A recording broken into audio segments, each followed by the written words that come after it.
Mr. Chairman, drunk driving is a serious problem, but 31 states already have the technology to keep drunk drivers off of the road with ignition interlock devices that they can mandate. And this technology that's in the law is not going to fix the drunk driving problem. With that, I'd like to yield 2 minutes to my friend from Pennsylvania, Mr. Perry. The gentleman from Pennsylvania is yielded 2 minutes.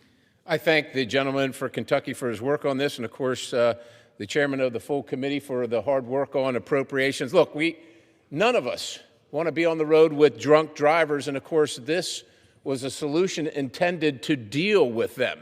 And all of us want them to be dealt with, but I'm going to remind everybody, as my friend from Kentucky just said, there is already legislation in multiple states, dozens of states, that deal with drunk drivers through the ignition interlock system.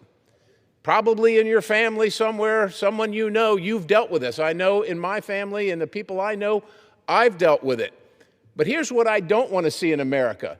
Everybody being punished for the people that drink and drive, including the ones that don't drink and drive. I happen not to drink, but I'm going to be forced to have this thing in my car, and I'm going to tell you what's next. After what Thomas said, after what Representative Massey said, the car is going to be the judge, jury, and sentencer for your crime in the car. The next thing is going to be, well, we need to hook this thing up to the government so we can dispatch the police.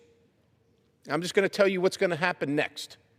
They're going to be shutting your car off when they decide whatever they decide from wherever they decide it. Ladies and gentlemen, I don't know about what you think about due process and the Constitution and the Fourth Amendment and the right to not be imposed upon by illegal, unlawful search and seizure, but punishing everybody for this crime, whether they've committed it or not, if they're going to commit it or not, should be unconstitutional. This shouldn't really be a question. We all want to get to the problem, and we're happy to work with everybody on all sides to deal with it. But you cannot convict, and punish everybody in the country for the sake of the ones that do things that they shouldn't do. And with that, I yield the balance to the gentleman from Kentucky.